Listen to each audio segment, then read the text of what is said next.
Chapter 62, Inverted.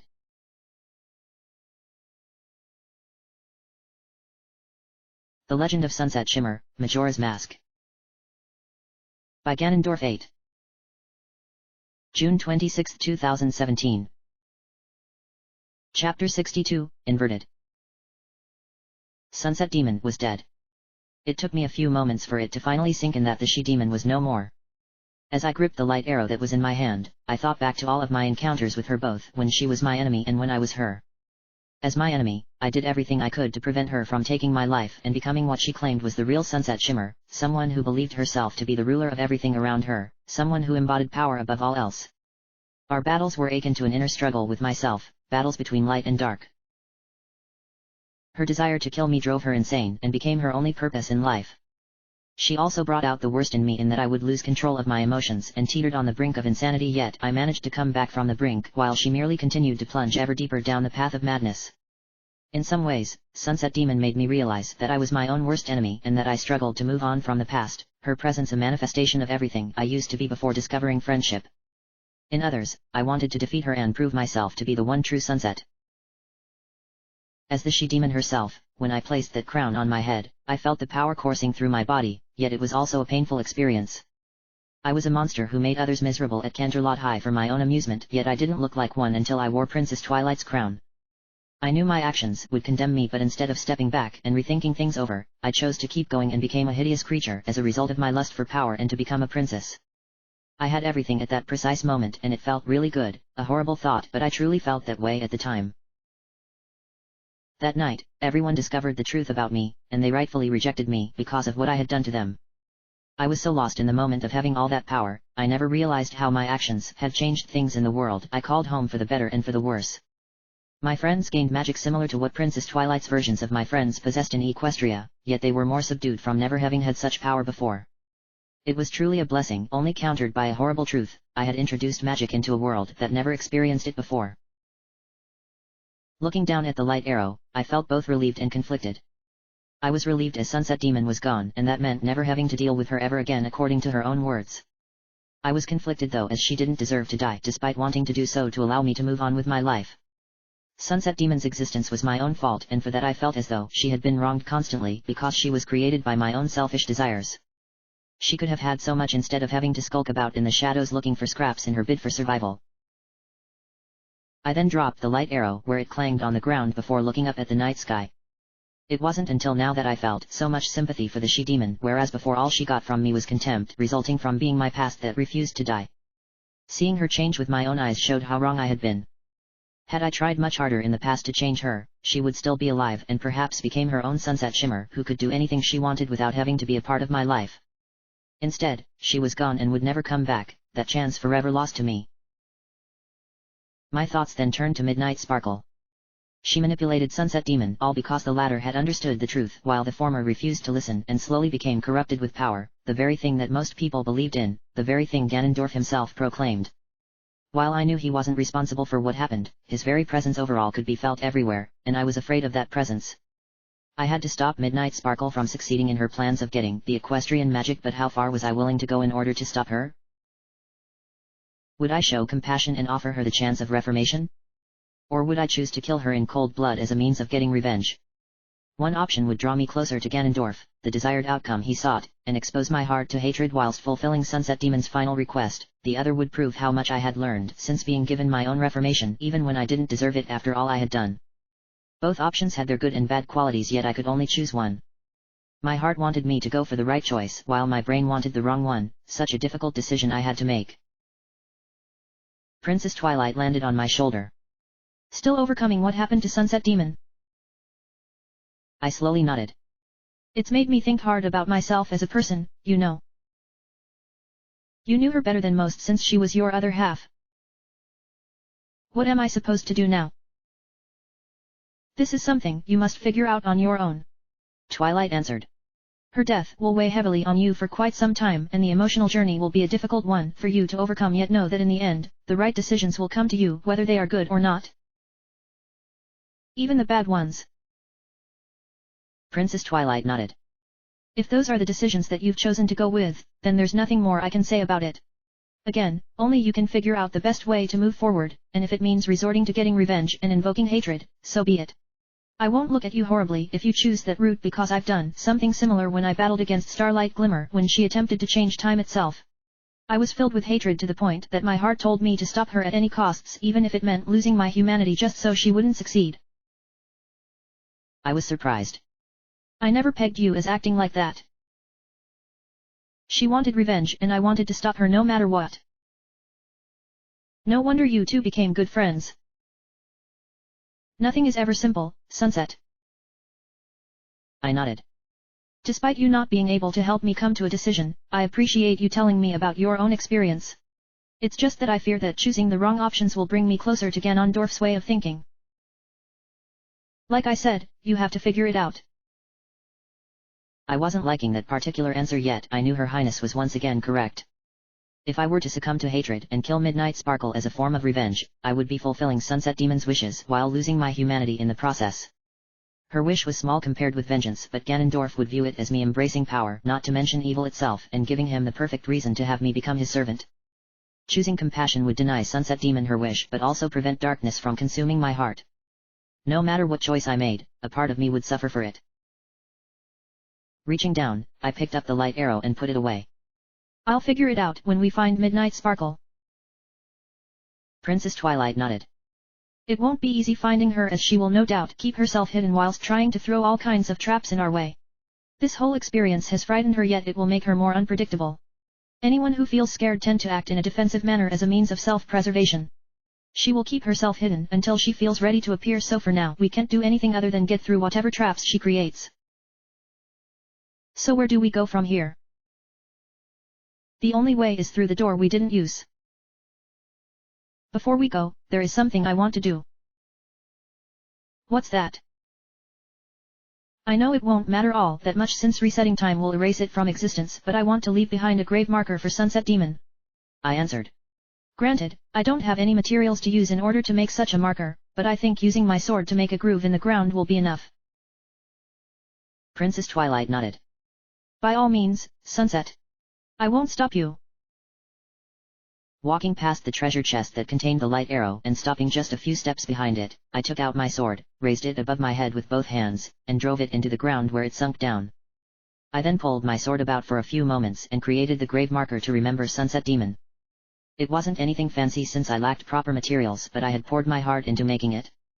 I then grabbed a tiny piece of my hair, cut it off using my sword, and sprinkled it onto the grave marker before putting my sword away and having a moment of silence. Once I was ready to continue, I turned and walked towards door, looking behind me one last time at the grave marker. Opening the door, I entered the next room and immediately stopped. There was a narrow walkway that went across the room with a slight drop below with several blue rupees scattered about. I was tempted to collect them, but I had to focus on making my way back to the entrance, yet something could be heard skittering about further ahead. The only way onward involved climbing up onto the walkway from below, so I jumped, grabbed the edge, and pulled myself up. The walkway was divided into two sections with the something in question on the other side of a rather small gap. It was minding its own business, though for some reason it was wearing a mask, much like how I did whenever I had need of one. I seemed to recall seeing this particular monster in the swamp, but I couldn't tell as the mask made it difficult for me to recognize what it was. It was once again an example of seeing a monster that lived in another region of Termina and wondering if there were any new monsters. I mean, the Garo Master was new as I had never seen him before, yet I was hoping for something different. That monster looks familiar. That's a Hiploop, Twilight said. We encountered them back in the swamp. I figured as much, but why is it wearing a mask? I'm guessing the ones here in the stone tower wear them as a means of protection. Okay, so how do I go about getting rid of it? You should be able to pull off the mask by using the hook shot, Twilight answered. On another note, the mask this Hiploop is wearing isn't just for show, you know. It can be used as an offensive weapon where it can charge into you and knock you silly due to how heavy the mask is. Since I couldn't get its attention, I had to jump over to the other part of the walkway. Taking out the hook shot, I jumped across and immediately began aiming at the Hiploop, who turned around again and charged. Firing the chain, it latched onto its mask and I pulled it off easily. It definitely didn't like that before switching back to my sword and striking it a couple of times, destroying it. The way it burned away to nothing was unique in that it bounced around a couple of times before falling to pieces. Granted, it wasn't a glamorous sight, but then nothing about this world was. I was about to go through the door to the next room when Princess Twilight grabbed my attention. You might want to look around down below. All I saw down there were some rupees. Yes, and a crystal switch tucked away. I opened my eyes wide. Really? Why would someone go to such trouble to hide one of those? Princess Twilight shrugged. I don't know, but we should check just in case it reveals something we might need. She quickly flew down below to get a closer look at the switch before coming back and shaking her head. You won't be able to activate the switch through conventional means as it's hidden below the floor, but perhaps you could get around that by using the blast mask?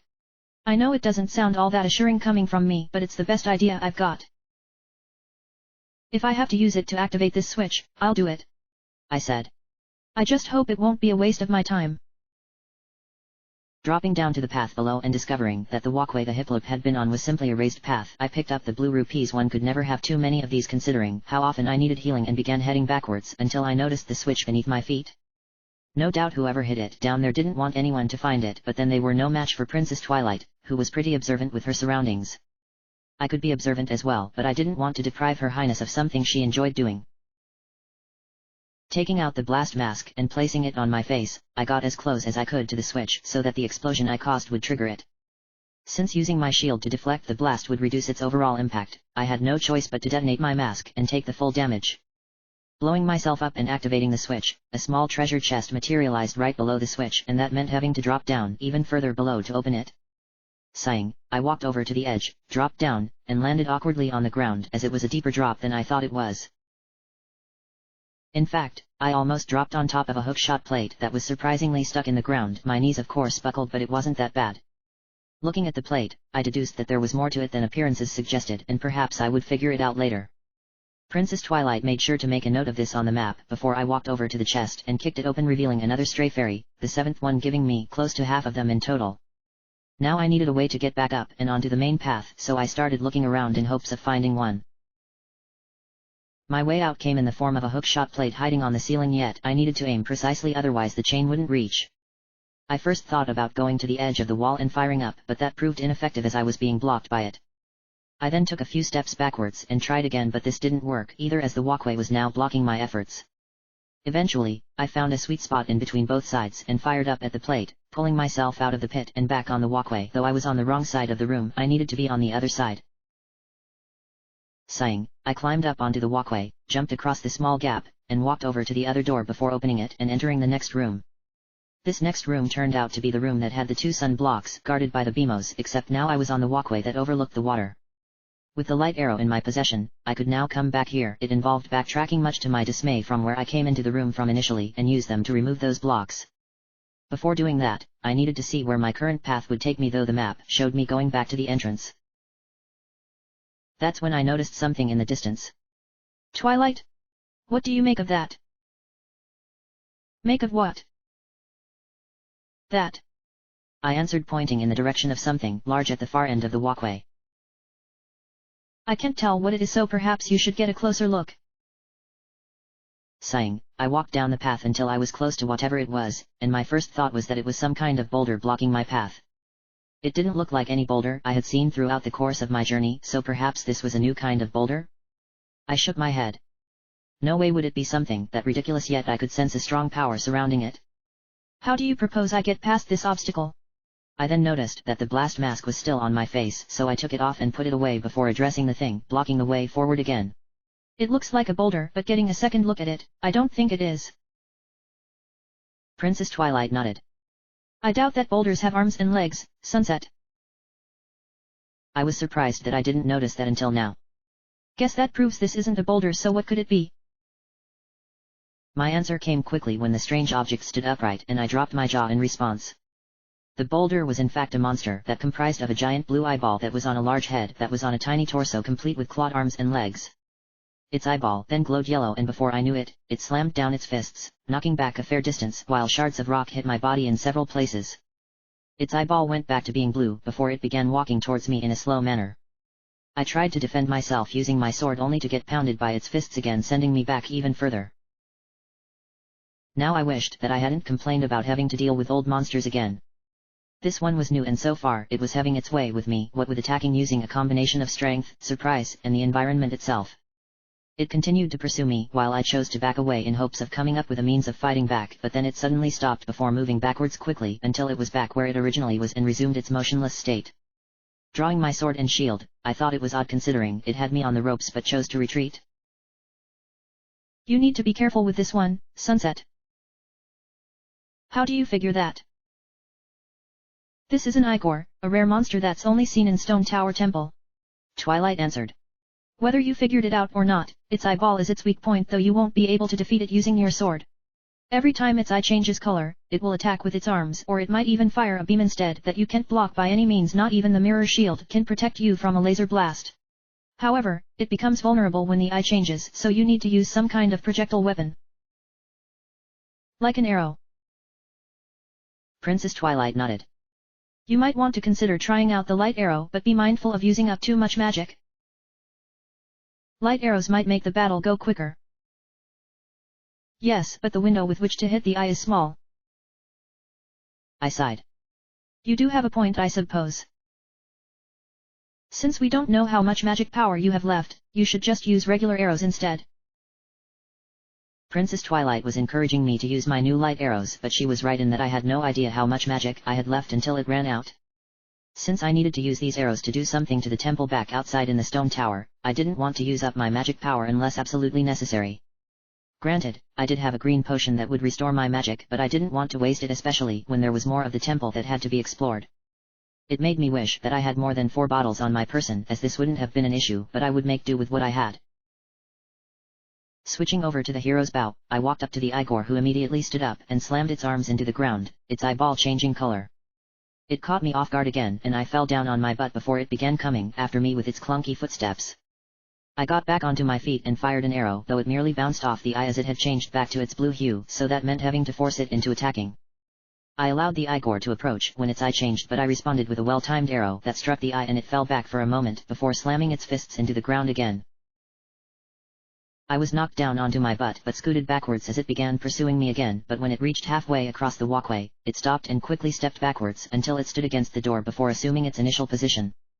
Now I was beginning to see an obvious pattern forming. It wouldn't pursue me because it didn't want to leave its position, so by standing out of its range of movement, I could plan accordingly and approach when ready. Regaining my composure and breathing heavily, I walked back over, and once again the Igor rose up and slammed its fists into the ground, but this time I made sure to stand back. Its eye changed from yellow to blue, so I stood still while it got closer to me, and when it did, the eye changed color again and I fired another arrow, striking its eye, causing it to rear back for a moment. I then thought about using a light arrow to see what would happen, so I rummaged through my items to pull it out, only to get hit by the Igor's fists as they hit the ground. I went flying back and landed on my butt. It was becoming an annoying trend, while the Igor continued advancing until stopping and moving back to where it was through its quick steps. As I got back up, I took out the light arrow and felt the power that radiated from it. I also rubbed my butt as I had bruised it too much. With the light arrow ready to use, I got close to the Igor where it stood up and slammed its fists down again. I wasn't close enough to get knocked down, but I was shaken up a little before it moved towards me again. Aiming my light arrow, I waited until the Igor got close enough before its eye changed color again, and I fired it, causing it to get knocked back further than ever. I knew the light arrows were strong, but not that strong. It quickly recovered and was about to make a move when its eye became red, a different color this time, and it toppled over before exploding upon hitting the ground. This produced a small treasure chest that appeared back at the other door I used to enter this room from, but more importantly, I breathed a sigh of relief knowing that I had overcome such a powerful enemy.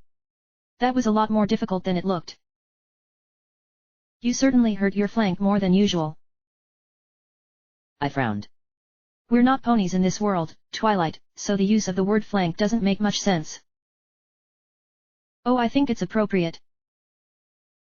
I shrugged. There was no point in trying to argue with Her Highness, as she ended up winning almost every single time. In any case, it was weird that it never used the beam from its eye despite you saying it could do that. Yes, it does bother me as well. Maybe some of them can while others can't. Princess Twilight shrugged this time. I don't know, but I recommend being prepared for whenever we have to deal with another one again, as I'm sure it will happen. Still, you did well, and you even used a light arrow despite me saying to be careful, as your magic power may or may not be low. It seemed to really affect the Igor. Yes. Twilight said. Most monsters are vulnerable to the light as they are creatures of darkness, but some might only be able to be defeated using light arrows, so having that green potion proved to be an excellent idea. I wonder what would happen if you were to destroy a monster with a light arrow instead of using your sword? You should try it out sometime just to see what might happen. Putting away my bow, I turned towards the chest. I wish it could have been placed closer to this end. It sounded like I was complaining about having to walk over to something when I had clearly shown my athleticism countless times, but in truth I was complaining about the principle of the thing. Let's just open this chest up and get out of here while I've still got some dignity left. Walking back across the walkway towards the chest, I kicked it open and another stray fairy flew out before entering my body. It made sense that the chest would contain one given I had to fight a powerful monster. That now gives us 8 of them. We're making good progress on collecting them.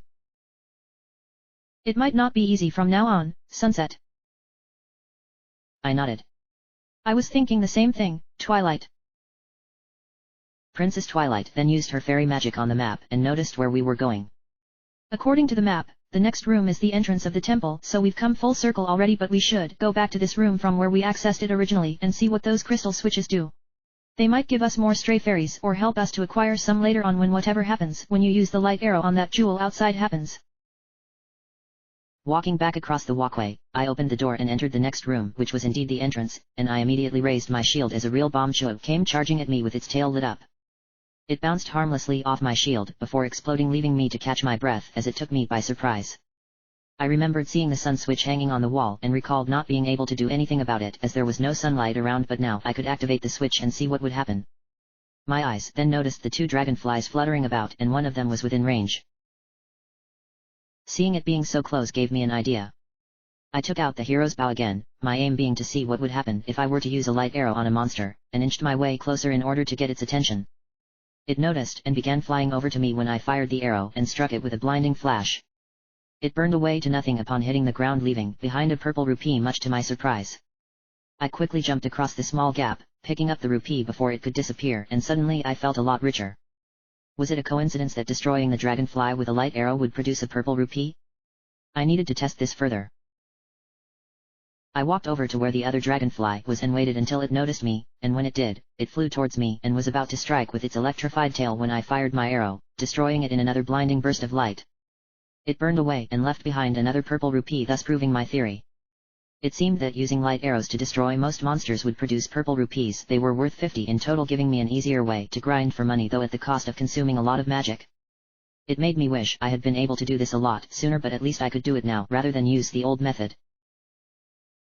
Looks like I'm going to be rich, I said as I picked up the purple rupee. Just don't go overboard with it, Sunset. I nodded. I know, Twilight. Still, I'm happy I found an easier way to grind for rupees. Provided you have the magic for it. Collecting magic jars will restore lost magic. Princess Twilight then began thinking. What else do you need to purchase, Sunset? Other than the obvious red potions at any shop across Termina, I don't think you need to buy anything else, thus making this whole money-making scheme a complete washout. Her Highness continued to think, and I couldn't help but agree that there wasn't really anything else for me to get, as a lot of it could be found through exploration. Well, I suppose there is that 5,000 rupee reward that Fleur de Lis mentioned you can get if you were to deposit that many rupees off at the bank, but that might take a long time since you probably have about 100 or so in there. Okay, so I don't use the bank that much. Maybe there is still time for you to deposit some rupees in there before we wrap this adventure up. That would involve grinding for an entire cycle. Princess Twilight nodded. Nothing ever comes easy. She then slapped her hands on her cheeks when she realized there was something I needed to purchase. You need to eventually buy a powder keg to enter the Goron races when spring returns to Snowhead, and 100 rupees to upgrade your sword to the Razor Sword if you plan on getting the strongest sword imaginable. Plus, you will need to buy some potions as a means of preparing to take on Starlight once and for all. Guess I need to do some grinding after all. First, we should awaken the final giant. Then let's go outside and see what happens when I use the light arrow on that gem. Princess Twilight then flew out in front of me and began pushing me back, though her small body made that impossible, though I gave her props for trying. We can't leave just yet, you know. You still need to see what that one sun switch does we found when we first entered the temple, and you need to go back to the previous room via the other path to see what those crystal switches do. I know I'm sounding redundant right now, but doing all of that could lead us to more stray fairies or something else altogether. I was hoping she wouldn't remind me to have to go back through the temple again, but I would be remiss as Her Highness would make sure I go back by means of nagging at me about it endlessly until I had to cave in. Sometimes, Princess Twilight would try my patience, yet she knew what was for the best, as that was her main purpose in this adventure according to the game's mechanics. Sighing, I walked back to the central platform, dropped down below. It wasn't a deep fall, so I took no damage and turned around to face the sun switch that was hanging on the wall. Aiming my bow up at the switch, I fired a light arrow, causing it to glow before smiling brightly with its goofy grin, and a treasure chest appeared on the ceiling in front of the raised groove that featured Majora's mask on it. Why did it end up there instead of down here? Once again, I needed to remind myself that it was where it was and come back to it later, though I suspected the wait wouldn't be that much longer. I then climbed a nearby ladder before taking out the dungeon map and looked to see which room had those sun blocks. I sighed, seeing that it involved going through the room with the blue switches. That meant having to do all of that business involving the allergy of emptiness again. I slapped my forehead. As much as I enjoyed playing my instruments, I didn't like the idea of having to switch bodies just for one simple thing. I suspected that the shells had long since disappeared as I left that room quite some time ago, an unfortunate disappointment to be sure, but also expected, as some things just couldn't be kept regarding puzzle solving unless it were important. While my brain wanted me to bang my head against a wall out of annoyance, I sighed knowing I didn't have any choice other than to backtrack once again. Sometime earlier in the evening. Well, here I am with your food, grandmother. Oh. You certainly took your sweet time with this one, Anju. Principal Cinch said. I don't understand how you can be hungry at this time of the evening. Scootaloo said. It's because my metabolism is different from other people.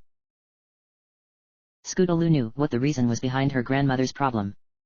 It was because she was a terrible cook, pure and simple, yet never believed it to be true until she finally tasted her own cooking and near enough threw up.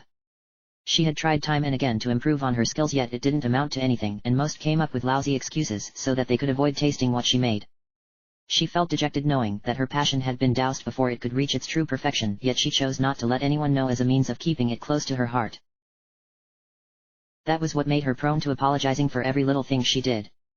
It didn't matter what kind of problem she had to deal with, but she would always apologize even when she didn't do anything wrong.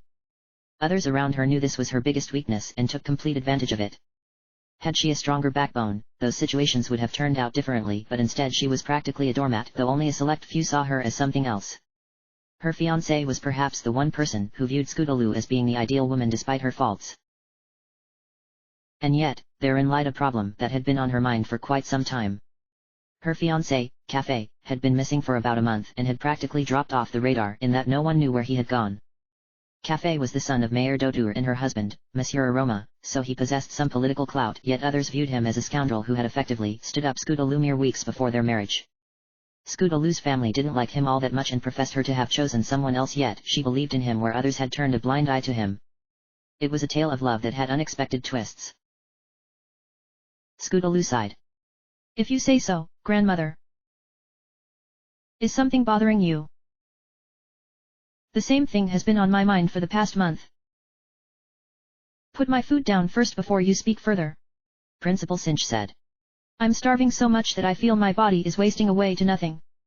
She then mumbled under her breath in hopes her granddaughter couldn't hear her. At least this food will be edible, since Anju didn't make it with her inferior cooking skills. It took some mighty convincing to get my own daughter to make me something that I know I'll enjoy, but maybe I shouldn't be so hard on poor Anju.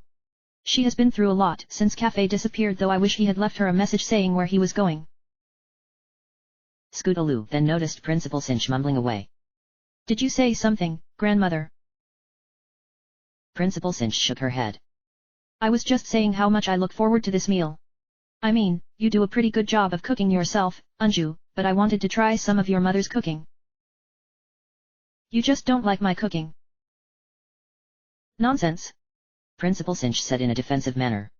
I think your cooking is fantastic. Then why don't you eat it more often instead of telling me to take it away? I wasn't hungry then, Anju. Scootaloo sighed and placed the plate next to Principal Cinch. Well, despite how late it is to be eating something, at least you will be eating rather than allowing yourself to go hungry for a lengthy duration. She turned and began leaving when she suddenly stopped and turned her head. I'm worried about him more than ever before. It has been such a long time since I heard anything from him. You worry too much. I'm sorry. Not to mention apologize. Scootaloo bowed slightly. I'm sorry. Principal Cinch sighed. Perhaps I should tell you a story, Anju? You could do with something to take your mind off silly trivial matters. Would you like to hear about the history behind the creation clock town, or maybe you want to hear all about the Gorons of Snowhead? I have plenty of stories to tell you, so please feel free to sit down and let me indulge you in a way only a grandmother would know. Scootaloo shook her head. I think I will pass tonight, grandmother. I have a lot on my mind and I would rather head off to bed early tonight.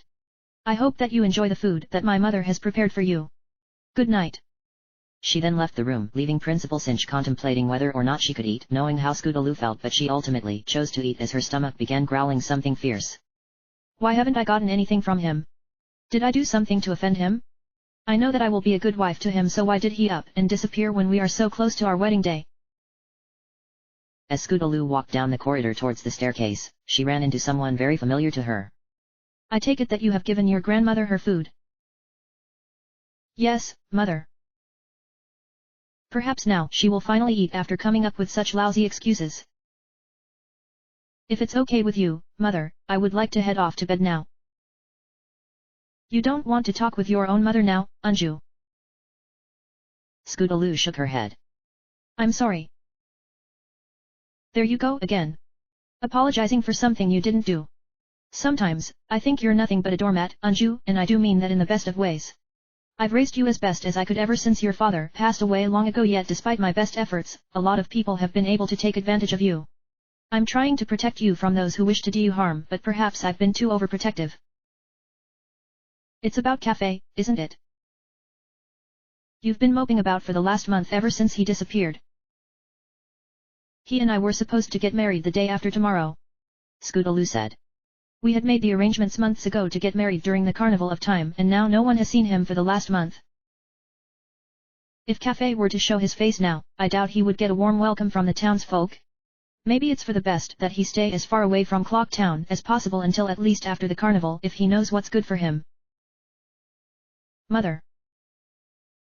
Principal Cinch then called out from her room. Misty Fly? What is going on out there?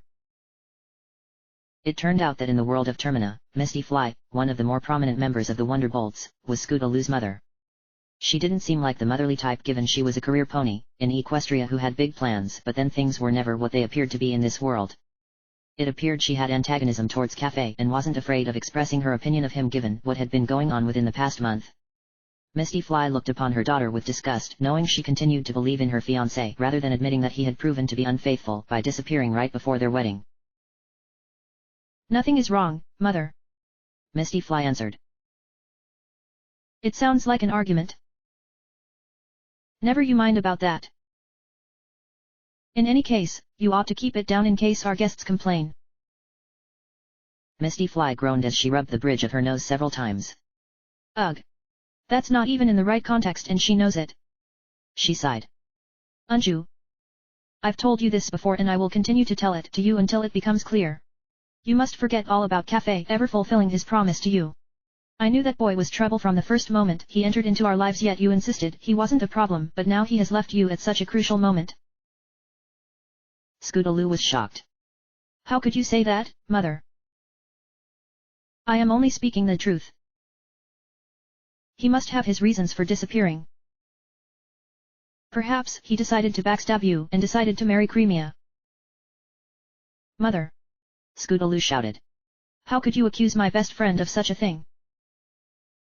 I don't blame Creamia for this mess, Anju. Misty Fly answered.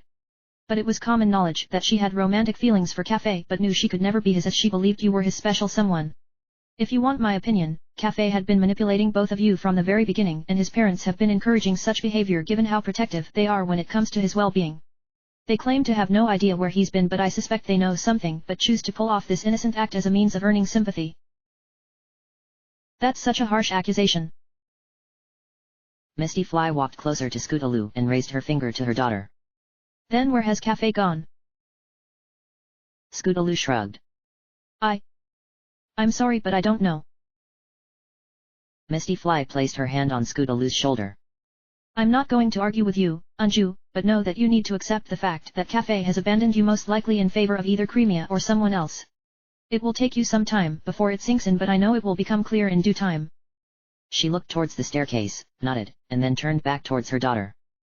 Why not head off to bed early, Anju? You could do with a good night's sleep. Scootaloo nodded. Very well, mother. Turning, she began walking up the stairs, leaving Misty Fly to ponder over what she had said about Cafe. I know my words were harsh, Anju, but you needed to be told the truth before you could get hurt. I don't know how long it will take you to forget me, but know that this is for the best even if you don't think so. Perhaps, in another time, I would have understood Cafe a lot better had he chosen not to disappear. She sighed. Ever since that weird moon appeared above town, everything has been falling apart and is showing no signs of changing anytime soon. If only things were different. After spending roughly 10 minutes changing to each of my different forms with the exception of the Deku scrub for obvious reasons, I played the Allergy of Emptiness to create shells to keep the blue switches pressed and used the lone block to activate the remaining switch before I could continue. The real bomb show proved annoying, so before I began activating the switches, I bounced them back using my mirror shield where they exploded upon impact. Once the puzzle had been solved again, I heard the sound of the way onward opening. I still didn't know what it was that was rising up, but it didn't really matter so long as I could continue. The next section featured the hole in the ground that I had to destroy in order to bring sunlight down to the room below, but the moment I entered, the Guays from before began attacking by flying towards me in a straight line. Rather than waste precious magic by using light arrows, I simply destroyed them one at a time with my sword. Luckily, one of them dropped a small magic jar which I picked up as I needed magic to deal with the puzzle in the next room. Speaking of which, I entered the next room and immediately switched over to my bow before firing an arrow at the sun block and it disappeared, revealing the Beamos from before. Since I knew arrows had no effect on them, I switched over to my bombs and took one out before tossing it over to where the Beamos was stationed. The bomb exploded, but all it did was cause the Beamos to close its eye, prompting to toss another one. I was fortunate to have had the biggest bomb bag for emergencies where it exploded, destroying the Beamos only to discover nothing else. Had I been tricked? Had this been a waste of time? It certainly felt like it, but I remembered the crystal switch on the other side. I suspected activating it would cause something to happen on this end, and now I needed to go over there to find out. Had I used the blast mask earlier to activate the switch on the other side of the fence, I could have saved myself some time, but instead I chose to do things as intended. Cursing under my breath, my obvious blunder was one that would taste awful for some time, but there was no sense in mulling over it. Putting all of my equipment away, I took out the Zora mask, looked at it for a few seconds, and placed it on my face, where I squatted down and watched as my body parts shimmered from human to Zora before screaming upon finishing my transformation into Miko. In retrospect, I didn't really need to transform, as I could simply swim under the walkway. It would prove uncomfortable, but I didn't want to take any chances in case something went wrong. Jumping into the water and dropping down until I reached the bottom, I used my fins to destroy the exploding mines by pushing one of them into the others before walking along the bottom, rising back up to the surface, and climbing out. It then became apparent that being a Zora really wasn't necessary. I had to become human and remove the sun block to be able to access the crystal switch before going back to the other side again. Grabbing my face, I pulled off the Zora mask, and flipped back my hair whilst cursing under my breath. Already this temple was testing my patience, and I wasn't even halfway through this place. Taking out the bow and shooting a light arrow, the sun block disappeared. I really should have used the blast mask earlier, and I jumped over to where the alcove was, activating the switch. A small chest materialized where the Beamos had been on the other side, and while I could have become a Zora to swim back across, my stubbornness had gotten fed up with doing all of this nonsense. Jumping back into the water, I swam underneath the walkway. It wasn't as bad as I thought, and climbed out on the other side before walking over to the chest and kicked it open, revealing another stray fairy. If this chest had contained something other than a stray fairy, I would have thrown a massive temper tantrum, I said as it flew into my body and disappeared. I really should have activated that switch earlier, as I could have avoided going into the water again. Perhaps not doing things as intended is actually a wise idea, Twilight said. I sighed. It's too late now, as we already came back here. If it's any consolation for you, Sunset, I do believe there is nothing more we can do in the temple. So we can finally see what the light arrow does to this place. Princess Twilight nodded. Yes, but perhaps you might want to consider getting some supplies? You only have one red potion left in addition to the green potion to see you through the remainder of the temple, and Midnight Sparkle is still lurking about somewhere waiting to make our lives more difficult. If you're feeling confident in your abilities, we don't need to get any supplies, but perhaps this would be a good idea. I mean, you picked up those purple rupees a while back and they will go to waste if not used. I could do with some more red potions. Good thing the owl statue for this area has been activated. I wiped my brow. I've no intention of climbing that stone tower again. The only problem with leaving this place entirely is that you might have to move those platforms about with the allergy of emptiness, Twilight said. However, if your aiming has gotten exceptionally better and the target is big enough, we could potentially avoid having to use that song. My skills with the bow have been getting stronger, but I won't deny that I still had a tendency towards missing my shots on occasion. I never really was any good at shooting targets that moved. I preferred targets that were stationary, evidenced by how many arrows I had wasted throughout the journey, but perhaps hitting this gem the Garo Master mentioned upon his defeat would be easy enough to hit. In any case, I had to leave the temple as the target was outside hanging up just above the entrance, and I had no intention of taking the long way back to the entrance. Taking out the Ocarina of Time from the pouch on my belt, I was about to warp around Termina 3 times. First, I played the Song of Soaring to whisk myself back to the entrance of the temple, though I didn't get any wings this time around. Perhaps it was because I was only warping a short distance, and when I arrived back at the entrance, I turned around and walked outside before playing the song again. I concentrated on warping over to Clock Town, as that was where the shops were that housed what I needed, and once the wings protruded from my body, they wrapped themselves around me and I was whisked away. Landing back in Clock Town, before I did anything else, I checked my wallet to see how many rupees I had in total. A part of me really wanted to start depositing them at the bank on a regular basis. I had over 100 rupees, yet doing so would take a long time since I only had deposited a small amount in general in the bank. Perhaps, if I were to start making deposits after the final temple, and use the light arrows to get purple rupees from defeating monsters, it should only take one cycle as opposed to my current pace. My goal determined, I started walking off towards the shop, my head briefly turning towards the clock tower because the bank was on the other side. At the shop, I ran into some problems as a result of who was running things. Last time I was there, the actual shop owner served me, but this time, it was his assistant who had to tend to my needs, and it didn't take long to figure out he didn't really want to be there given his attitude. He had no idea what any of the items did, or if he had an idea, he just spouted nonsense in his bid to make himself look smart. I suspected this assistant only worked during the night, hence his attitude, but if he were to actually put some effort into it, it could help him acquire the necessary skills that would eventually lead him into getting a better job. After what felt like forever, I was able to purchase 2 more red potions, bombs, and some arrows. I was beginning to run out of the latter 2 before leaving the shop quickly. Next time I go in there, hopefully the owner was there instead of the assistant. I never met anyone who showed zero motivation in anything, though Princess Twilight said she had, in the form of Fluttershy's younger brother in Equestria, Zephyr Breeze. According to her, he was voted the laziest pony in all of Equestria for 3 years running, not exactly a record one should be happy to win, as it set off a bad precedent. Back outside, I played the Song of Soaring for the 3rd time, and the wings brought me back to the top of the stone tower. Now that I was fully stocked up on the necessary items, it was finally time to see what would happen to this place upon using a light arrow, as the Garo Master had said. Looking over the chasm at the other side, I could see what I needed to hit, though I felt nervous as I had never hit anything at such a far away range like that. To further increase my chances of success, I walked forward and got as close to the edge as possible until my toes were hanging over the edge. This is as close as I can get, Twilight. Princess Twilight nodded. Unless you were to use those platforms, you'll have to hit the red emblem from here. I've personally had enough of having to manipulate switches even if the song is beautiful. Perhaps, but I suspect we'll see more of this when whatever happens here happens. Maybe, but my point still stands. Princess Twilight pointed over to the entrance of the temple before raising her finger up at the emblem itself. At least it's big enough for you to hit it, Sunset, but you will need to arch your shot if you hope to hit it from this distance. In my opinion, it's going to have to be a perfect shot, especially since you can't afford to use up so much magic power. I still think getting closer by using those platforms would make it easier, but you do what you think is best. I could tell that Her Highness wanted me to get closer, and I ended up caving in, all because I had no confidence in my aim. Okay.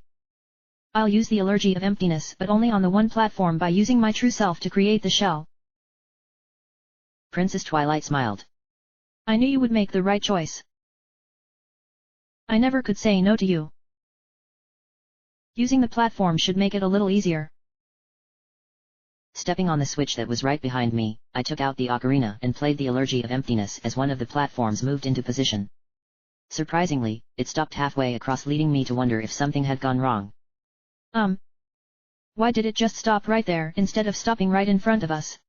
I stepped aside so as the shell of my true self would appear. It still creeped me out and took a closer look at what happened.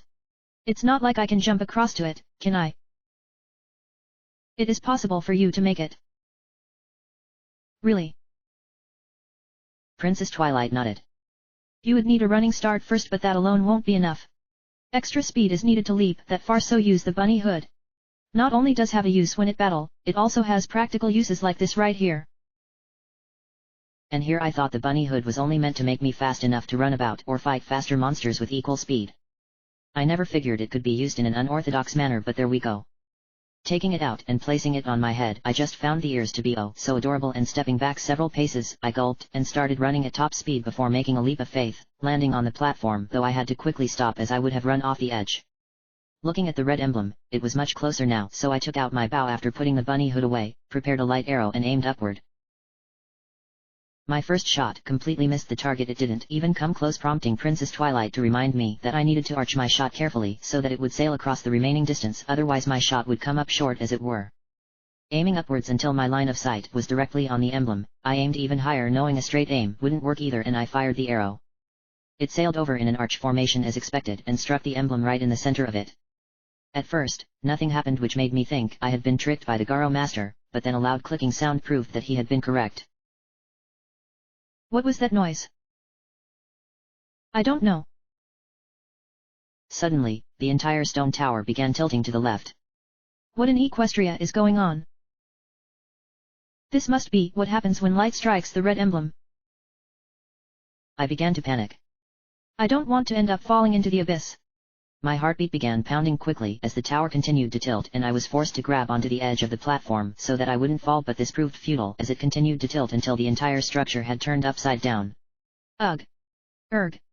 Gah. Twilight. I don't think I can hold on for much longer. Ack. Princess Twilight began to panic as well. I'm not sure what I can tell you, Sunset. I think the Garo Master tricked us in the end, I said. I tried to pull myself up onto the block in hopes of avoiding a terrible plunge, but it was no use, and I accidentally released my grip, and instead of falling into the abyss, I fell down towards the sky. Obviously, I screamed, but as I fell, I couldn't help but wonder why I was falling towards the moon. At least I won't die in the abyss, though where I'm currently going isn't really much better. Everything then went white, and when I regained consciousness, something had happened that defied reality and logic together at the same time. The entire stone tower had been turned upside down as expected, but I never would have guessed that it would look the way it did, and what was really weird was that I was no longer falling down towards the sky. No, I was standing firmly on the ground as though nothing had changed other than cosmetics. It was as the Garo Master said, the heavens were now below me while the ground itself was now above me. The stone tower secret had finally been revealed, and it explained why I couldn't reach certain treasure chests. Now I could, thanks to everything having been turned upside down, but did it mean everything inside the temple had also changed? Sunset. Are you seeing what I'm seeing? I nodded slowly. Everything is upside down. I'm not sure how we're unaffected, but the entire area has undergone a tremendous change. Do you think the temple has been changed? Princess Twilight nodded. I wouldn't be surprised at this point. It's also safe to assume that the dungeon map has changed to accommodate the tower's shift, so think of it as going through an entirely different temple despite it simply being a change in perspective. I looked up at the sky that was now the ground. You have to wonder what happened to those beamos and the boulders we encountered along the way up. I then looked down at the sky before and gulped. The moon is falling up towards us now. This is definitely the weirdest thing we've ever seen, Twilight. I mean, nothing like this has ever happened back home in Equestria as far as I know, but it has been a really long time since I last paid a visit. I've seen all kinds of weird things in Equestria, yet nothing like this. Well, I've often thought that this world continues getting weirder with every passing moment. I'm starting to see why. I looked over at the now upside-down temple and noticed that the red emblem hadn't moved. It made sense since it looked the same at all angles, so it was the only thing that wasn't affected by how everything had changed. In front of me were 3 platforms that were now stationary and didn't require me to move them with the Allergy of Emptiness. At least I didn't have to deal with creating those shells, but then there was no way of knowing if I would have to use the song in the temple now that it was upside down. I looked behind my back and noticed that the owl statue had disappeared. Had it fallen down into the sky upon everything inverting? But then, if I were to leave the stone tower by warping away with the Song of Soaring, there was no chance of going back down to the entrance, as that was now above my head. Would everything go back to the way it was supposed to be upon returning here later? That felt rather redundant, but then nothing about this world surprised me anymore given all that I had seen so far. Another thought then crossed my mind. What would happen if I were to hit the red emblem with another light arrow? Would everything go back to normal, or was this transition permanent? I turned to Princess Twilight. Would everything change back if I hit that emblem again? Princess Twilight nodded. Yes, though you would need to have a pretty good reason, given we need to have the temple inverted to access the boss room. That answered that question. Guess we should make our way over and enter the temple again. You should be able to make all those jumps since you're still wearing the bunny hood. Reaching up on top of my head, my hands felt the fuzzy ears of the bunny hood, reminding me that I had been wearing them this entire time, including when I was at the shop back in town. The assistant probably didn't even notice, since he showed no signs of caring about anything. Taking a few steps back, I ran forward and began jumping across each platform, the bunny hood giving me the extra distance I needed, until I reached the other side, though I almost didn't make it due to the final jump ending with a slight slope. Taking off my mask and putting it away, I walked forward and entered the temple. Upon entering the stone tower temple again, I was surprised at how different it looked despite it simply being upside down. The raised groove with the mark of Majora's mask on it was now directly in front of me, including the small treasure chest I had caused to materialize when I activated the sun switch earlier with a light arrow. It felt weird that the sky was below me as opposed to above, but this was nothing compared to what could be waiting for me further along. There was also the fact that Midnight Sparkle was still around, though she might have been shook up a little by the sudden change. I walked forward, making sure to be careful as the pathway was extremely narrow, also it twisted slightly in places, until I reached the chest and kicked it open. A stray fairy came out of it before entering my body, giving me 10 altogether, yet now I had no idea where I was supposed to go next. Which way are we supposed to go? Let's take a look at the dungeon map now. I took out the map and unfurled it, only to be shocked at how it had changed. What the? It's a completely different map. Yes, Twilight said. It makes sense since we have inverted the stone tower. So which way can we go? Princess Twilight looked closely at the map before giving me an answer. The only way forward I can see right now is to the right, but there is something on here that you should take a look at before we continue. Her Highness then pointed at a skull on the map that was located where the Garo Master had been fought. It seems the Garo Master was in the same room that houses the boss, yet now we need a boss key to gain access this time around. Where do you suppose that could be? I have no idea. That wasn't very reassuring, indicating that using the map was going to be essential. Guess we might as well go in the one direction we can. According to the map, there was a door to my right and it involved walking a really weirdly shaped path. At least this door doesn't require a key, otherwise I would have lost my temper by now. I walked very slowly so as to not fall down until I reached the door and opened it to the next room, where I got stopped by a sun block. There was something strange about it that made me feel uneasy. I can sense an evil presence coming from this thing. It's because I enchanted it. Midnight Sparkle said as the upper half of her body came out of the wall to my left. You've got a lot of nerve showing yourself. Midnight Sparkle brushed my comment aside.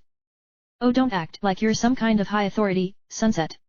You did me a favor by defeating Sunset Demon, as she had been getting on my nerves, but I will admit that I wasn't expecting her to have hired that assassin to kill her. On a different note, what in the world happened to this place? Everything has turned upside down and it's done nothing but confused me to no end. The temple will remain that way until I choose to switch it back. Wait. You did this? I nodded. Guess you didn't like having your world turned upside down. Midnight Sparkle wasn't amused by my pun. I can't believe you did that, but then I am impressed that you possessed the ability to do so. Don't take my comment as a sign that I will make things easier for you. I've no intention of being defeated, especially when I'm so close to achieving my goal. I'm going to fight you, Sunset, but when I feel the need to do so, and no sooner than that. My power is greater than yours, even if you can turn this place upside down, while I can't, but that will change soon enough. Anyway, this sun block isn't anything special yet. I coated it with darkness just to prove a point and to grab your attention. You're a coward. I'm being strategic. Either I'm going to take care of you or something else will. Considering how you acted when you took on Sunset Demon, I doubt you would be willing to carry out such a pitiful threat. Midnight Sparkle said. You shouldn't make threats if you aren't allowed to carry them out. It kind of gives off a bad image and you can't afford to have that since you're supposed to be the heroine. She then disappeared back into the wall laughing as she did, leaving me to deal with the altered sun block. I then could no longer sense the evil presence coming from it. Well, at least we can continue on now. Princess Twilight nodded. Midnight Sparkle is certainly enjoying herself while taunting you. She will get what's coming to her later. And you will figure out what you want to do. I sighed. I wasn't looking forward to when that would happen, but I knew it had to be dealt with. Taking out my bow, I fired a light arrow at the sun block, removing it and revealing the rest of the room. The mirror on the ceiling, coupled with the upside-down large treasure chest, told me that this was where the compass was located. At least I was in familiar territory, though everything else had completely changed. Instead of there being water, air currents were blowing up from various holes, and a Deku flower hinted that my Deku scrub body was necessary for me to keep going. Ahead of me was a pathway that went across the room that was blocked off by fencing, and inside were several blue bubbles. I didn't recall seeing this when I came through here initially when the Stone Tower Temple was right side up, but this room proved that each would be different from before. I then looked down below to see if there was anything of merit, but I couldn't see what with how much air blew about. I then looked up and could see there was even more to the room than initially suspected. Judging from how high it got, flying would prove essential provided I could control myself in mid-flight. As I stared at the air currents, some of them suddenly began shooting bursts of flame that caught me by surprise. I fell onto my butt and scampered back to avoid being roasted before getting back onto my feet and began checking to see if my heart was beating normally. I knew without needing to guess that this was Midnight Sparkle's doing, but it meant progressing through this room had just gotten more difficult. One hit from those flames would kill me instantly while in Deku scrub form, and I wouldn't even know which current would change from air to fire until it was too late. Midnight Sparkle's voice then echoed all around. I said that the sun block wasn't anything special, but I didn't say anything about the flaming columns. The look on your face combined with your reaction was oh so adorable. I wanted to take a picture of such a moment, but then I don't have a camera to use. Either you'll make it through or end up becoming nothing more than a charbroiled piece of wood. As her voice disappeared, I took out the Deku mask, placed it on my face, and began convulsing as my body shimmered from human to Deku. Midnight Sparkle was doing her utmost to taunt me into making a mistake, and I knew I couldn't listen to her words. I had to focus on getting through this room whilst avoiding the fire whenever it comes. Once I had finished my transformation, I jumped into the Deku flower, and launched myself only for an air current to suddenly become fire. I floated for a few moments while the fire shot upwards, but my flowers began slowing down, indicating that I was about to fall. Luckily, the fire switched back to an air current and I flew towards it before being pushed up by the powerful breeze.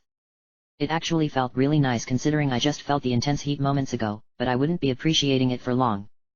I then floated up to a small ledge with a blue switch and Deku flower on it and flew forward only for the air to change into fire, blasting me from behind, the resulting force causing me to roll right into the wall and leaving me dazed. When I came to, I accidentally pressed the switch and a circle of fire disappeared on a ledge further up. I suspected there was a treasure chest up there, but I needed to keep the switch pressed. Looks like you need to play the Allergy of Emptiness, Twilight said. It's unfortunate that the Deku scrub shell can't be used due to it being too light. I moaned. And I was hoping to have been done with having to create shells. I did say to expect something like this. I know. You might as well do it since there isn't much of a choice unless a block were to suddenly appear out of nowhere. As if one cue, a small crate suddenly flew out from nowhere, smacking me in face. Ouch! I said as I rubbed my bruised mouth. I wish you could have said something a little less threatening, but it looks like I've found a means of avoiding having to create a shell using the Allergy of Emptiness. I reached out to pick up the crate only for the air to blow it off of the ledge and in a random direction, leaving me holding nothing. I really should learn to keep my mouth shut sometimes. That could have been Midnight Sparkle's doing. I sighed. I wouldn't put it past her to give me some help only to quickly take it away as a means of torment. Now you have to create a shell as intended. Grabbing my face, I pulled off the Deku mask, and flipped back my hair all whilst grumbling under my breath over what had just happened. If Midnight Sparkle had done all of that just to spite me, I was really going to give her a rude awakening when we find her. Placing my mask on the ground, I whipped out the ocarina, played the allergy of emptiness, stepped forward as the shell of my true self appeared, keeping the switch down, and preventing the ring of fire from returning. Picking up my mask and putting it back on, I began convulsing and my body shimmered once again as I changed from human to Deku. I then jumped into the Deku flower but was forced to wait as the air current became fire once again. While I wasn't too annoyed with this little twist Midnight Sparkle had thrown me to make things more difficult, I was more concerned with wasting too much time given that, if I had my calculations correct, we were getting closer to dawn. Was she trying to slow me down intentionally or was there something else at play? I couldn't allow myself to become worried about how much time remained. I had to focus on getting through the rest of the temple and awaken the final giant. So long as all four were freed, time wouldn't really be a factor.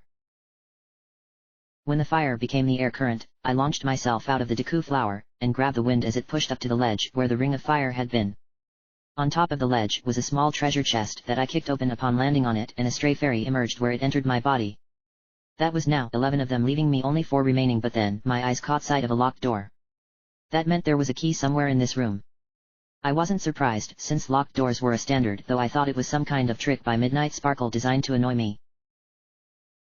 Rather than jump down to the ground below Deku, Scrubs couldn't sustain such a fall. I jumped into the Deku flower that was on this ledge and launched myself where I began floating downward in hopes of getting closer without dropping a long distance. At that moment, the air current became flames, pushing me in the opposite direction, though my flowers prevented me from hitting the wall. A shame that my flowers had to give up right there and then causing me to fall the rest of the way, but before hitting the ground, I took off the Deku mask in hopes that the landing would be more tolerable as a human than as a Deku. I moaned as I landed hard on the ground, my knees buckling in the process. Are you alright? I nodded whilst gritting my teeth. That was absolutely painful to no end. At least you didn't land as a Deku scrub. If I had done, I'd be in even more pain than I already am, I said. It took me a moment to stand fully upright as my legs needed time to get over having made such a heavy impact on the ground, and when they did, I was knocked down onto my back when a hiploop on the walkway charged at me. Oof. When I got back up this time, I took out the hook shot and waited for it to turn around after it had turned away from me. Strange how I didn't notice it until it attacked with that horn. And when it did turn around to charge, I fired the hook shot's chain, latched onto the mask, and pulled it off before using my sword to destroy it. Always pay close attention to your surroundings, I moaned as I walked forward, jumping up and down several times along the way to get my legs to start circulating again. We need to find the key so that we can get out of this room, but it looks like we've searched everywhere other than through that corridor in front of us. Let me take a look at the map, Twilight said. I took it out and unfurled it before she began combing over it. The corridor ahead goes forward a little ways before turning left and continues going until it reaches a dead end in another room. The key we need could be down there, but then again, we know where each treasure chest is since the compass does show them as marks on the map. She pointed to one such mark nearby. It was actually right behind where I was standing, yet there was no chest behind me. Perhaps we need to do something down that corridor that will make a chest appear in here. Guess we might as well try it out, I said. Hopping up the step and walking down the corridor, I turned left and saw a trail of rupees that looked to be hanging over a pit, but then my eyes noticed a switch located just in front of them. That must make the chest appear. It seems a little too easy, don't you think? I nodded. Yeah, but we can't just stand here and wait for something to happen. Just be sure you can handle it. I walked forward when flames began shooting out of nowhere from the walls, floor, and ceiling. YEEOOOWW! I shouted as I was caught off guard and got hit by the fire before being knocked back onto my butt. Getting back up, I quickly patted my body in an attempt to put out the fire, but when that proved ineffective, I began rolling back the other way until it was put out. Okay, I don't think that was supposed to happen. Another one of Midnight Sparkle's traps. How do I get past that? Princess Twilight observed the flames burning until they stopped, only for them to not start up again. I have a theory on what we can do, but you will need to sacrifice a small object to prove it for me. Could you toss a rupee down the corridor for me, Sunset? I know you need them to buy things, but it's the only thing I can think of that won't melt when being surrounded by so much fire. I think I get what you're thinking of, I said. I took out my wallet, opened it up, and pulled out a single green rupee before putting my wallet away. Good thing I know how to flick objects, otherwise this would be pretty embarrassing right now. Princess Twilight looked at me with confusion on her face, and I couldn't help but roll my eyes in response. It's a human thing kids and teenagers do out of boredom. I'll tell you more about it sometime. Flicking the rupee, it bounced along until it stopped near the switch, and the flames suddenly appeared, burning everything in sight until they disappeared again. As I suspected, Twilight said. The fire comes out when someone gets too close to the switch. So how am I supposed to activate it? You're going to have to dodge the flames as they come. Just like playing a game of dodgeball, I said. Again, Princess Twilight looked at me with a confused expression and I rolled my eyes again. I'm surprised you've never played dodgeball before, Twilight. I'm guessing Equestria either doesn't have the game or it has its own version, but again, I'll tell you about it sometime when this is all said and done. In any case, things are about to get really hot and I'm not trying to make a joke out of it. I walked forward and the flames then appeared as before, causing me to raise my hand above my eyes so that I could see what was happening. The switch remained perfectly fine, but there were no spaces in between for me to slip through, so unless I could charge through somehow, the fire would surely burn my body something fierce. Midnight Sparkle had definitely outdone herself with this one, but I wasn't about to give up just yet at this stage of the journey. I began thinking of a means to get through when I suddenly had a brilliant idea, one I never even considered before. Even though Gorons could withstand fire better than the other tribes in Termina, as Darmani, I would be too slow when it came to walking, and rolling was sure to make me miss the switch and plunge over the edge in the next room. No, this called for something more traditional combined with an absolute sense of sheer insanity. Taking the mirror shield off of my back, I held it up close to my body using both hands and ducked as much as I could behind it. I also needed a running start. The bunny hood would have burnt to ashes by the fire, so using it was too risky, so I walked back a few steps, the fire coming to a stop. Running forward with my shield up, the flames came out from the walls, yet I plowed right through them, raising my head ever so slightly so that I knew when to stop. The flames singed my tunic, arms, and legs, but I kept on running until the switch activated when my feet stepped on it. I heard the sound of a treasure chest materializing somewhere, but I couldn't think about it since I had to run all the way back. Stepping back a few paces, I began running back, the flames began shooting out as before, and I plowed my way through. Again, my tunic, arms, and legs got singed, but it was worth it if it meant surviving Midnight Sparkle's death trap. Heading around the corner and back into the main part of the room, I noticed the treasure chest had appeared in between two pots that I looked at before when I looked behind my back initially when Princess Twilight mentioned a chest would be there as the map detailed. Walking across the walkway and hopping up onto the raised step, I smashed the pots with my sword, picking up a couple of hearts. I needed them after what I had endured, and kicked open the chest, revealing a small key. Now I was getting somewhere, as this would let me unlock the door at the top provided I flew up there to reach it. Now we just need to get back up to the top, I said as I put the key in my pocket. Rather than use a Deku flower, you should just use the air currents. You think that will work? Princess Twilight nodded. I do, but you need to make sure not to get hit by the flames. Curse Midnight Sparkle. I wouldn't let her tricks get to you, Sunset. I sighed. You're right, Twilight.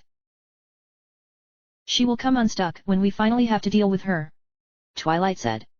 She has a lot to answer for, but know that you don't have to necessarily destroy her. I mean, you could do that as you are well justified in doing so, but you would be doing so in the name of revenge. If you were to kill her, do it because it's the right thing. Or, perhaps she will meet her end against one of the more powerful monsters that still lurks around here. I've got a lot to think about then. If you go for the revenge angle, I won't condemn you for it. Thanks, Twilight. Like I said, you will make the right decision when the time comes. Taking out the Deku mask again and placing it on my face, I began convulsing yet again 3 times within the last 10 minutes and changed into my Deku scrub form. While I would have preferred diving down into a Deku flower, Princess Twilight assured me that I could simply use the air currents without the flower. I had every confidence in her advice. She had never steered me wrong, so I jumped down into the current and began floating upwards, though I was forced to quickly move forward when the current became flames. Sadly, I didn't fully avoid the fire, resulting in my butt getting slightly singed. It hurt like gangbusters because of being a plant now. I felt the searing pain on my butt, but I couldn't do anything about it until I reached the locked door. Fortunately, the flames turned back into air and I used the current to push myself up until reaching the top of the room. The locked door was on a ledge to my left that was surrounded by a few exploding mines that were bolted to the ceiling by chains. I began floating towards them, though my flowers began weakening, but I kept going in hopes of being able to weave in between them without causing any vibrations. My flowers gave up a few moments later and I weaved past all 3 mines only for my foot to hit one, causing to collide with another and exploding both. The explosion from the mines didn't hurt me, but I was pushed forward until I smacked into the locked door, the story of my life, and was dazed momentarily. When I regained my senses moments later, I was about to unlock the door when Princess Twilight alerted me to a sun switch that was upside down located on the ledge where the chest with the stray fairy had been. I turned around and looked downwards to see it with my own eyes, and I slapped my forehead in annoyance. How could I have missed something that obvious? I knew what needed to be done, so I grabbed my face, pulled off my mask, and flipped back my hair before taking out my bow. Unlike the red emblem, the sun switch was much closer in terms of distance. All it took was a single light arrow to hit it, causing to glow before displaying its goofy grin, but when the treasure chest materialized upside down on the other side of the ledge, I slapped my forehead even harder. If that chest contained a stray fairy, I had to invert the temple back to its original position. Granted, this was an early room, so it wasn't as bad as it looked. Unlocking the door and entering the next room, I was surprised to see 2 large pits, but before I could assess the situation, something suddenly dropped down from above. End of chapter.